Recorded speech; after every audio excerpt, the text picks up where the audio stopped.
जो शिक्षा हमें चाहिए। वास्तविक शिक्षा की तो अभी हम लोगों में कल्पना भी नहीं की गई है। मैं कभी किसी बात की परिभाषा नहीं करता, फिर भी हम इसे मानसिक शक्तियों का विकास, केवल शब्दों का रटना मात्र नहीं, अथवा व्यक्तियों को ठीक तरह से और दक्षतापूर्वक इच्छा करने का प्रशिक्षण देना कह सकते हैं। तथ्य समूह से मन को भर देना ही शिक्षा नहीं है। शिक्षा का आदर्श है साधन को योग्य बनाना और अपने मन पर पूर्ण अधिकार प्राप्त करना।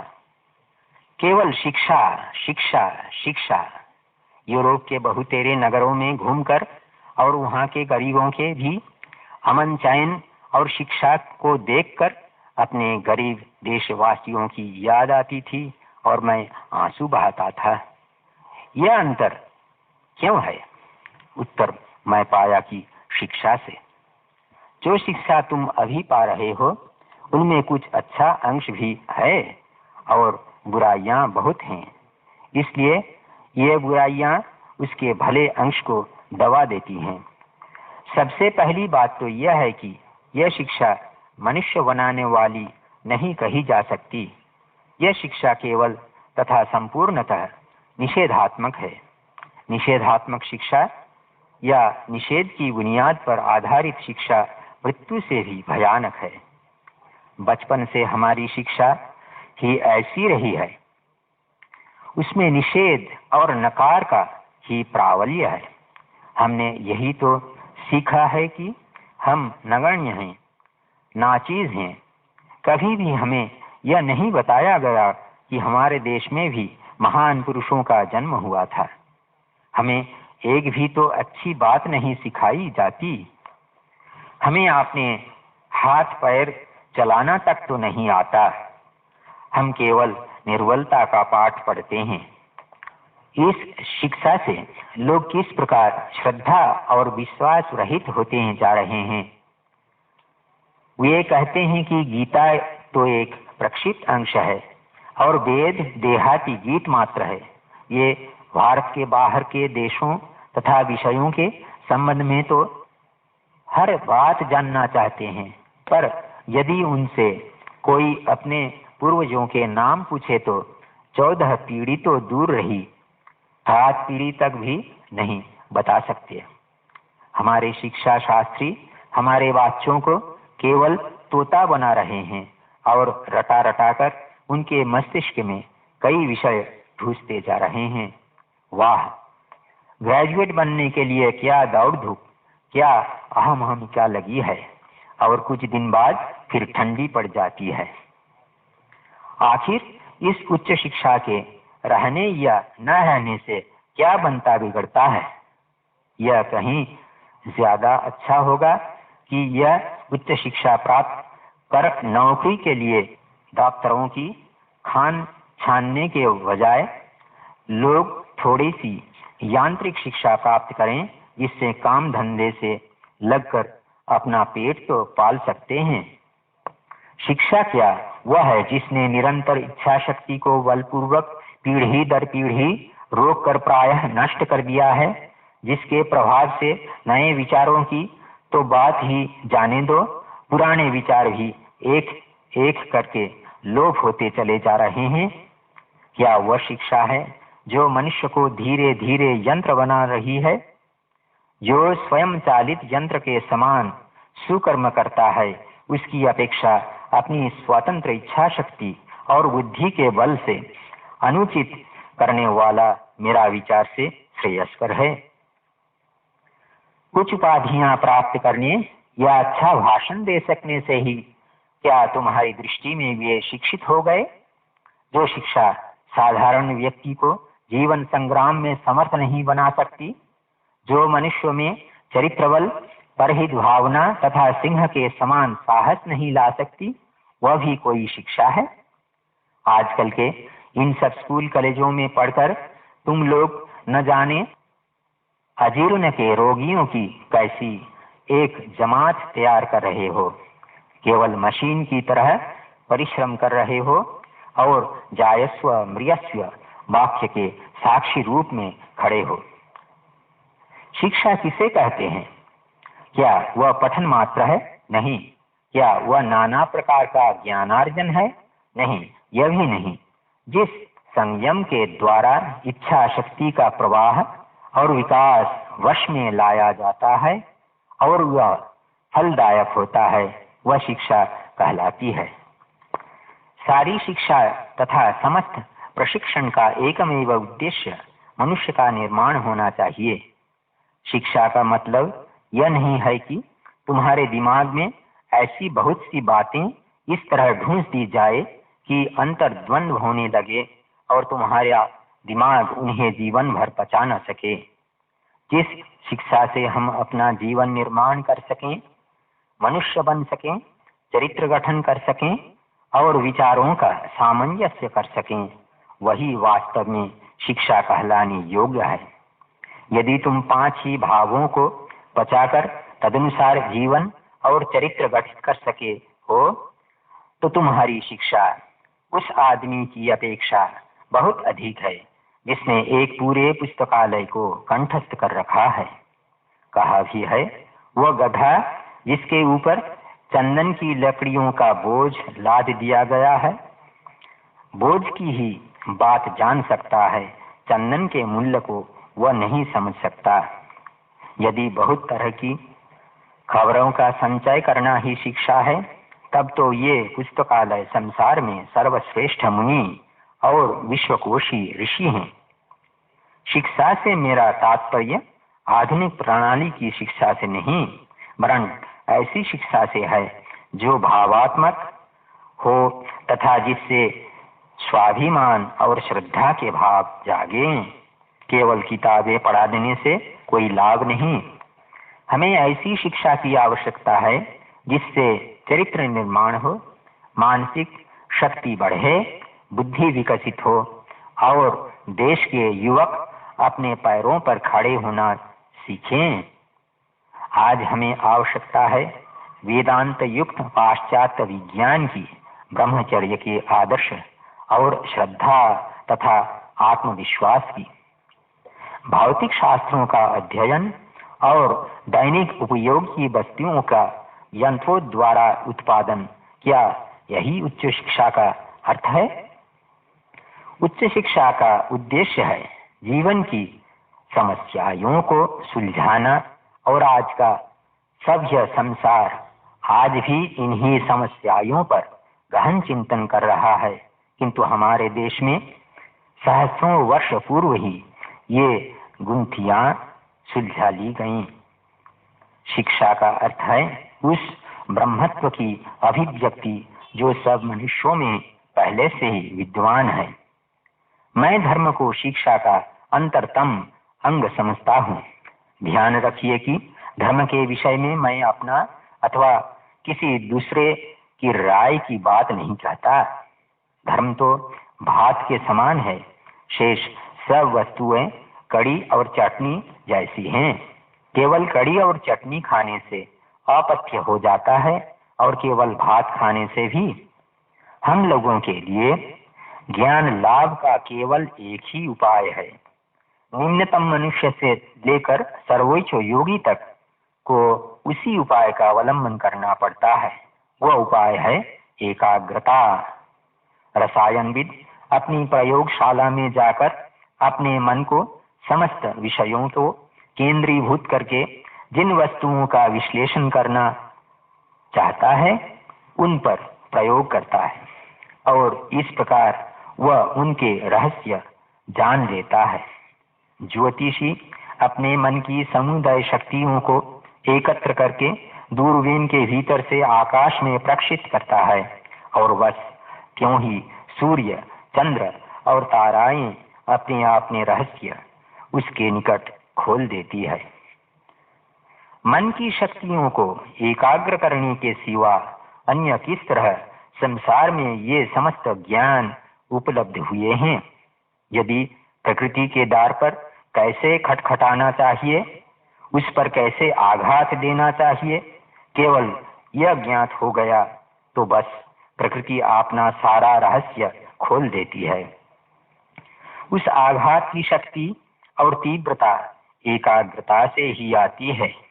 मानव मन की शक्ति की कोई सीमा नहीं। वह जितना ही एकाग्र होता है उतनी ही उसकी शक्ति एक लक्ष्य पर केंद्रित होती है। यही रहस्य है। मोती यदि जरा अधिक मन लगाकर काम करे तो वह जूतों को अधिक अच्छी तरह से पालिश कर सकता।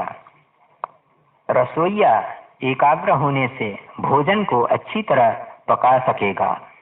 अर्थ का उपार्जन हो चाहे भगवद आराधना हो, जिस काम में जितनी अधिक एकाग्रता होगी वह कार्य उतने ही अधिक अच्छे प्रकार से संपन्न होगा। द्वार के निकट जाकर बुलाने से या खटखटाने से जैसे द्वार खुल जाता है, उसी भांति केवल इस उपाय से ही प्रकृति के भंडार का द्वार खुलकर विश्व में प्रकाश धारा प्रवाहित होती है। मन की एकाग्रता के सामर्थ्य के विकास के साथ साथ हमें अनासक्ति के सामर्थ्य का विकास अवश्य करना चाहिए। सब ओर से मन को हटाकर किसी एक वस्तु में उसे आसक्त करना ही नहीं, वरन एक क्षण में उससे अनासक्त कर किसी अन्य वस्तु में स्थापित करना भी हमें अवश्य सीखना चाहिए। इसे निरापद बनाने के लिए इन दोनों का अभ्यास एक साथ बढ़ाना चाहिए। यह मन का सुव्यवस्थित विकास है। मेरे विचार से तो शिक्षा का सार मन की एकाग्रता प्राप्त करना है, तथ्यों का संकलन नहीं। यदि मुझे फिर से अपनी शिक्षा आरंभ करनी हो और इसमें मेरा वश चले तो मैं तथ्यों का अध्ययन कदापि न करूं। मैं मन की एकाग्रता और अनासक्ति का सामर्थ्य बढ़ाता और उपकरण के पूर्णतया तैयार होने पर उससे इच्छानुसार तथ्यों का संकलन करता। बच्चे में मन की एकाग्रता और अनासक्ति का सामर्थ्य एक साथ विकसित होना चाहिए। हमें पुनः एक बार वह सच्ची श्रद्धा का भाव जागृत करना है। एकमात्र इस श्रद्धा के भेद से ही मनुष्य में अंतर पाया जाता है। इसका और दूसरा कारण नहीं। यह श्रद्धा ही है जो एक मनुष्य को बड़ा और दूसरे को कमजोर और छोटा बनाती है। जो व्यक्ति दिन रात अपने को दीनहीन या अयोग्य समझे हुए बैठा रहेगा, उसके द्वारा कुछ भी नहीं हो सकता। वास्तव में अगर दिन रात वह अपने को दीन, नीच एवं कुछ नहीं समझता है तो वह कुछ नहीं ही बन जाता है। हम तो उसी सर्वशक्तिमान परम पिता की संतान हैं, उसी अनंत ब्रह्माग्नि की चिंगारियां हैं। भला हम कुछ नहीं क्यों कर हो सकते हैं? हम सब कुछ हैं, हम सब कुछ कर सकते हैं और मनुष्य को करना ही होगा। हमारे पूर्वजों में ऐसा ही दृढ़ आत्मविश्वास था। इसी आत्मविश्वास रूपी प्रेरणा शक्ति ने उन्होंने सभ्यता की उच्चतर सीढ़ी पर चढ़ाया था। और अब यदि हमारी अवनति हुई हो, हम में दोष आया हो, तो मैं तुमसे सच कहता हूँ, जिस दिन हमारे पूर्वजों ने अपना यह आत्मविश्वास गंवाया, उसी दिन से हमारी यह अवनति, यह दुर्वस्था आरंभ हो गई। अतएव तुम अपनी संतानों को उनके जन्म काल से ही इस महान जीवन प्रद उच्च और उदात्त तत्व को शिक्षा देना शुरू कर दो। हमें जिस चीज की आवश्यकता है वह यह श्रद्धा ही है। दुर्भाग्यवश भारत से इसका प्रायः लोप हो गया है और हमारी वर्तमान दुर्दशा का कारण भी यही है। तुमको आवश्यकता है चरित्र की और इच्छा शक्ति को सबल बनाने की। अपनी इच्छा शक्ति का प्रयोग करते रहो और भी अधिक उन्नत हो जाओगे। इच्छा सर्वशक्तिमान है। चरित्र ही कठिनाइयों की संगीन दीवारें तोड़कर अपना रास्ता बना सकता है। इसी मनुष्य का चरित्र उसकी मानसिक प्रवृत्तियों एवं मानसिक झुकाव की समष्टि ही है। हम अभी जो कुछ हैं वह सब अपने चिंतन का ही फल है। इसलिए तुम क्या चिंतन करते हो, इस विषय में विशेष ध्यान रखो। चिंतन ही बहुकाल स्थायी है और उसकी गति भी बहु दूरव्यापी है। हमारा प्रत्येक कार्य, हमारा प्रत्येक अंग संचालन, हमारा प्रत्येक विचार हमारे चित्त पर एक संस्कार छोड़ जाता है।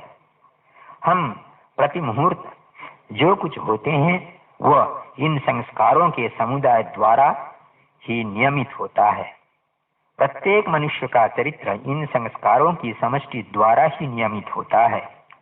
यदि शुभ संस्कारों का प्राबल्य रहे तो मनुष्य का चरित्र अच्छा होता है, और यदि अशुभ संस्कारों का तो बुरा।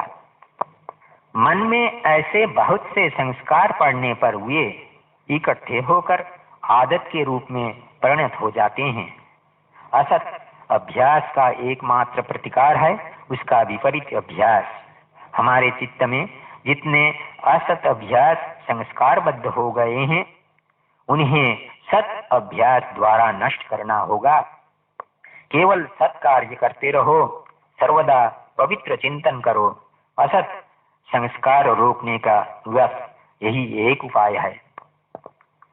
चरित्र को एक विशिष्ट ढांचे में ढालने में शुभ और अशुभ दोनों का समान अंश रहता है, और कभी कभी तो दुख सुख से भी बड़ा शिक्षक हो जाते हैं। यदि हम संसार के महापुरुषों के चरित्र का अध्ययन करें तो मैं कह सकता हूं कि अधिकांश दृष्टांतों में हम यही देखेंगे कि सुख की अपेक्षा दुख ने तथा संपत्ति की अपेक्षा दारिद्र्य ने उन्हें अधिक शिक्षा दी है, एवं प्रशंसा की अपेक्षा आघातों ने ही उनकी अंतस्थ अग्नि को अधिक प्रस्फुरित किया है। वैभव की गोद में पला हुआ, फूलों में पोसा हुआ, जिसने कभी एक आंसू ही नहीं बहाया, क्या ऐसा कोई व्यक्ति कभी बड़ा हुआ है? शिक्षक के व्यक्तिगत जीवन के अभाव में शिक्षा नहीं हो सकती। बाल्यावस्था से ही जाज्वल्यमान उज्ज्वल चरित्र युक्त किसी के सहवास से रहना चाहिए, जिससे कि उच्चतम ज्ञान का जीवित आदर्श सदा दृष्टि के समक्ष रहे। शिक्षक को धन, नाम या यश संबंधी स्वार्थ सिद्धि के हेतु शिक्षा नहीं देनी चाहिए। उनके कार्य तो केवल प्रेम से सारी मानव जाति के प्रति विशुद्ध प्रेम से ही प्रेरित हों। सच्चा शिक्षक वही है जो विद्यार्थी को सिखाने के लिए विद्यार्थी की ही मनोभूमि में तुरंत उतर आए और अपनी आत्मा अपने शिष्य की आत्मा में एक रूप कर सके, तथा जो शिष्य की ही दृष्टि से देख सके, उसके कानों से सुन सके तथा उसके मस्तिष्क से समझ सके, ऐसा ही शिक्षक शिक्षा दे सकता है, अन्य दूसरा नहीं। पवित्रता, यथार्थ ज्ञान पिपासा और धैर्य, ये लक्षण शिष्य में अवश्य हों। सबसे बड़ी आवश्यकता पवित्रता की है। शरीर, मन और वचन की पवित्रता नितांत आवश्यक है। दूसरी आवश्यकता इस बात की है कि शिष्य को ज्ञान प्राप्ति की यथार्थ पिपासा हो। हम जो चाहते हैं वही मिलता है, यह पुराना नियम है। जो चाहता है वह पाता है। जो छात्र अध्यवसाय के साथ अग्रसर होता है उसको सफलता मिलती है। तुम किसी पौधे को ऐसी जमीन में नहीं उगा सकते जो उसके उपयुक्त न हो। बालक अपने आप ही सीख लेता है। तुम उसके मार्ग की कठिनाइयों को दूर कर सकते हो, पर ज्ञान तो उसके अपने स्वभाव से ही उत्पन्न होता है। जमीन को कुछ पीली कर दो जिससे अंकुर आसानी से फूट सके। उसके चारों ओर एक घेरा बना दो। सावधानी देखो कि कोई उसे नष्ट न कर डाले। बस यही तुम्हारे कर्तव्य की इतिश्री हो जाती है। इससे अधिक और कुछ तुम नहीं कर सकते। शेष सब तो उसकी प्रकृति के भीतर से ही अभिव्यक्त होता है।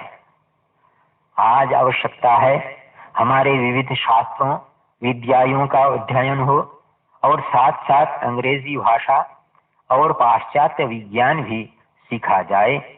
हमें उद्योग धंधों की उन्नति के लिए यांत्रिक शिक्षा भी प्राप्त करनी होगी, जिससे देश के युवक नौकरी ढूंढने के बजाय अपनी जीविका के लिए समुचित धनोपार्जन भी कर सकें और दुर्दिन के लिए कुछ बचा भी सकें। जीवन में मेरी एकमात्र अभिलाषा यही है कि एक ऐसे चक्र का प्रवर्तन कर दूं जो उच्च और श्रेष्ठ विचारों को सबके द्वारों तक पहुंचा दे और फिर स्त्री पुरुष अपने भाग्य का निर्णय स्वयं कर लें। हमारे पूर्वजों तथा अन्य देशों ने भी जीवन के महत्वपूर्ण प्रश्नों पर क्या विचार किया है, यह सर्वसाधारण को जानने दो।